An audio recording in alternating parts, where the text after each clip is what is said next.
जो जनता के मन में कूद रहा है, कौध रहा है। मैं चाहूंगा कि आप चुनाव क्यों लड़ना चाहते हैं?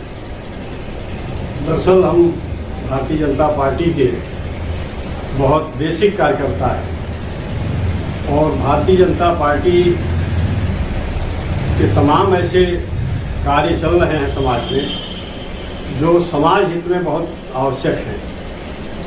और आज गांव के अंदर जो है, जो भारतीय जनता पार्टी की योजनाएं चल रही हैं, वो गांव, गरीब, मजदूर, किसान सबके लिए बहुत ही लाभकारी है। युवा जो है आगे बढ़े और एक अच्छे रास्ते पर आगे बढ़ें, चलें। और ये यहाँ जो भी स्मैग वगैरह की समस्या है, इस पर भी हमारी नजर रहे। अगर आप चुनाव जीत, जनता ने आपको आशीर्वाद दिया, तो इस क्षेत्र के लिए विकास की पहली प्राथमिकता क्या है? इस क्षेत्र के लिए सबसे पहले तो हम स्वास्थ्य पर हमारा नजर रहेगा, इसलिए कि हम इतने बड़े नगर पंचायत में अभी स्वास्थ्य व्यवस्था नहीं के बराबर है। और यहाँ के बच्चे, बुजुर्ग, महिलाएं तो स्वास्थ्य व्यवस्था से काफ़ी दूर हैं, उनकी कोई व्यवस्था नहीं है। नौजवान केवल यहाँ से दूर जाके, गोरखपुर जाके या कहीं भी चल के वो अपनी चिकित्सा व्यवस्था सुदृढ़ कर पा रहे हैं। लेकिन जो बच्चे हैं, जो महिलाएं हैं और जो बुजुर्ग हैं, जिनको तत्काल सहयोग की ज़रूरत होती है, तत्काल एड की ज़रूरत होती है, लेकिन उनके लिए कोई व्यवस्था नहीं है। दूसरा, यहाँ शिक्षा व्यवस्था बहुत खराब है और यहाँ पर कोई सरकारी अच्छे स्कूल नहीं हैं और जो प्राइवेट स्कूल हैं वो नाकाफ़ी हैं। तो इसमें हम कोशिश करेंगे कि शिक्षा व्यवस्था, क्योंकि बॉर्डर का एरिया है और यहाँ शिक्षित होना बहुत ज़रूरी है। और यहाँ के लोग जो है ज़्यादा एक तरह से खान पान पर बहुत ज़्यादा उनका नियंत्रण नहीं है। बॉर्डर में प्रदूषण बहुत होता है, तो हम चाहेंगे कि जो है यहाँ के व्यक्ति स्वस्थ हों, इसके लिए स्वास्थ्य की व्यवस्था अच्छी हो। आप इस क्षेत्र में लगातार चल रहे हैं, क्योंकि चुनाव नजदीक है और पूरे वार्ड गांव में जा रहे हैं, उनके सभी क्षेत्रों में जा रहे हैं। तो आपको अब तक इस क्षेत्र की सबसे विकट समस्या क्या नजर आई, जो बहुत ही आम जनता को उससे परेशानी होती है? देखा, जो विकट समस्या इस क्षेत्र की है, वो सबसे पहले तो हमको ये समझ में आता है कि यहाँ के युवा जो है वो स्मैग के गिरफ्त में आ रहे हैं, पहली समस्या। दूसरी समस्या, यहाँ शिक्षा व्यवस्था सही नहीं है। और तीसरी समस्या कि यहाँ जो है सड़कें भी बहुत अच्छी नहीं हैं, अभी सड़कों के मामले में बहुत काम करना है। और चौथी व्यवस्था है कि यहाँ अस्पताल वगैरह अच्छे होने चाहिए, जो हमारे समझ में आते हैं।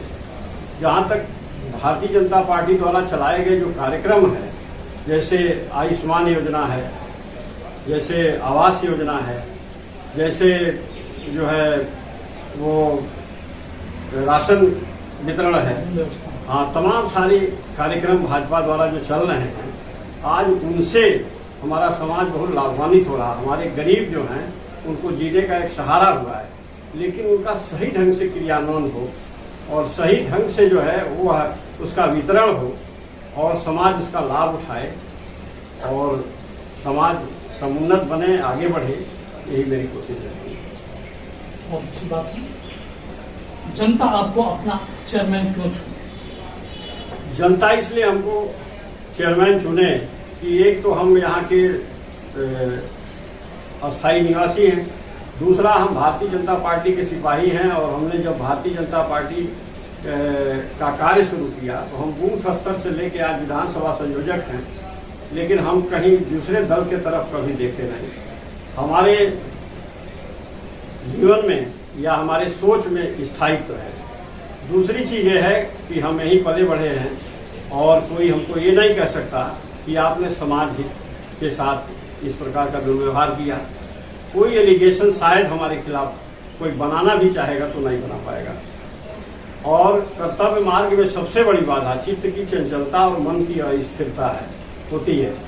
और हमेशा हम जो है चित्त को ठीक रखे हैं और मन को स्थिर रखे हैं और एक पार्टी में बन करके और आज हमारे पार्टी की सरकार है, केंद्र में भी, प्रदेश में भी। हमारा विधायक भी है, हम विधानसभा के संयोजक थे, हमने अपना विधायक जिताया है। तो अब हमें लगता है कि आज ये अवसर आ गया है कि हम जमीनी लेवल पर अच्छा कार्य कर पाएंगे बनस्पत दूसरों के। सोनौली एक व्यवसायिक केंद्र है और यहाँ व्यापारियों के निरंतर जो भारत नेपाल संबंधों के लिए बातें चलती हैं। लोग भारत नेपाल संबंधों को मधुर बनाने की दिशा में प्रयास करते हैं। अगर आपको जनता का आशीर्वाद मिला और आप चेयरमैन बने तो भारत नेपाल के संबंधों को मधुर बनाने और सोनौली के व्यापार को बढ़ावा देने में किस तरह की भूमिका निभाएगी? और सांस्कृतिक ढंग से हमारे नेपाल के बहुत अच्छे संबंध रहे हैं और भगवान बुद्ध से लेके और माँ सीता जी से लेके और तमाम जो है ऋषि मुनि नेपाल और इंडिया से संबंध रहा है। भगवान बुद्ध नेपाल से लेके और भारत दोनों में मिलकर पूरे दुनिया को अच्छा संदेश दिए। तो अगर हम यहाँ चेयरमैन होते हैं तो हम सांस्कृतिक राष्ट्रवाद के अवधारणा पर आगे बढ़ेंगे। और जहाँ तक व्यापार की बात है तो हम व्यापार मंडल अध्यक्ष भी हैं। हम उद्योग व्यापार मंडल नौतनवा के अध्यक्ष हैं और व्यापारी समाज के साथ उनके सुख दुख में चलने की हमारी आदत है और हम उनकी सेवा प्राय करते रहे हैं। हम चाहेंगे कि यहाँ का व्यापार फले फूले और अच्छे ढंग से यहाँ व्यापारी अपना जीवन यापन करें और इस समाज में शांति बनी रहे। आप इस नगर पंचायत क्षेत्र की जनता को क्या संदेश देना चाहेंगे? हम नगर पंचायत क्षेत्र की जनता को ये कहना चाहेंगे कि हम भारतीय जनता पार्टी आज के कार्यकर्ता हैं और हमारी सरकार जो है बड़े मजबूती के साथ पूरे दुनिया में प्रभाव छोड़ी है और अस्थायित्व बनाई है। और केंद्र में भी हमारी सरकार है, प्रदेश में भी हमारी सरकार है। आज हम विधायक भी बना लिए हैं। तो मेरे ख्याल से अगर चेयरमैन जो है भारतीय जनता पार्टी का होगा तो निश्चित रूप से जनता को लाभ होगा। आपने कहा कि मैं यहाँ पला बढ़ा हूँ, इस क्षेत्र का रहने वाला हूँ, तो यहाँ करीब करीब जितने 10 प्रत्याशियों के नाम प्रकाश में आ रहे हैं वो 10 यहाँ के रहने वाले हैं। ऐसे में आप अपने को कहाँ तक स्थापित कर पाएंगे और इस पर क्या कहना चाहेंगे? हैं और सारे लोग जो भी चुनाव लड़ना चाहते हैं वो भी तकरीबन ज़्यादातर लोग यहीं के हैं। लेकिन जनता चुनाव के टाइम में इतना ज़रूर देखेगी कि कौन प्रत्याशी जो है वह राजनीति शुरू किया और जहां से शुरू हुआ वहीं खड़ा है। ये प्रमुख मुद्दा होगा। इसलिए कि ऐसे लोग जो सुविधा के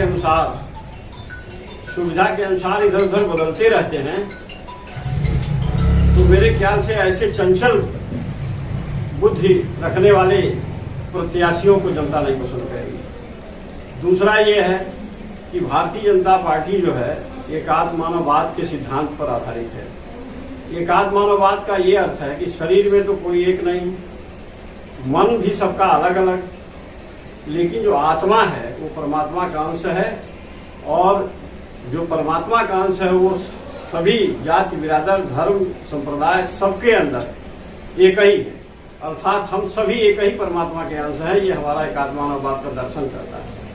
तो हम जात पात से ऊपर उठकर कोई धर्म और हमारी फिलॉसफी आप समझ रहे हैं कि आज हम जो है जनता की एकता पर, सबका साथ सबका विकास और सब में विश्वास की भावना को लेकर चल रहे हैं। तो ये अंतर है अन्य दलों में। अन्य दल के लोग जो है वो मजबूत नहीं हैं। शारीरिक, मानसिक, सामाजिक और आध्यात्मिक रूप से स्वस्थ है तभी स्वस्थ माना जाएगा। वह आर्थिक स्थिति की बात नहीं करता। और आज आपसे बताएं, अगर किसी का स्वास्थ्य खराब है, किसी की व्यवस्था खराब है, तो केवल अर्थ के नाते है। तो हमारे दल के लोग, हमारे भारतीय जनता पार्टी के लोग त्याग को पसंद करते हैं, अर्थ के पीछे भागना पसंद नहीं करते।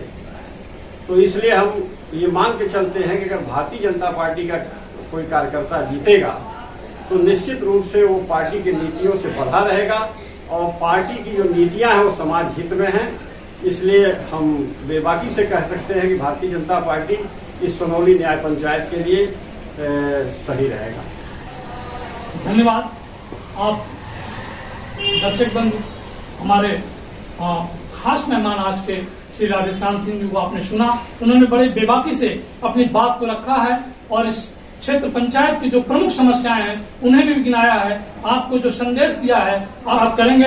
अगले रविवार को मैं राधेश्याम जी का एक बार पुनः धन्यवाद देते हुए मैं आभार प्रकट करता हूं इंडो नेपाल न्यूज टीम की तरफ से। मैं गुड्डू जायसवाल, नमस्कार।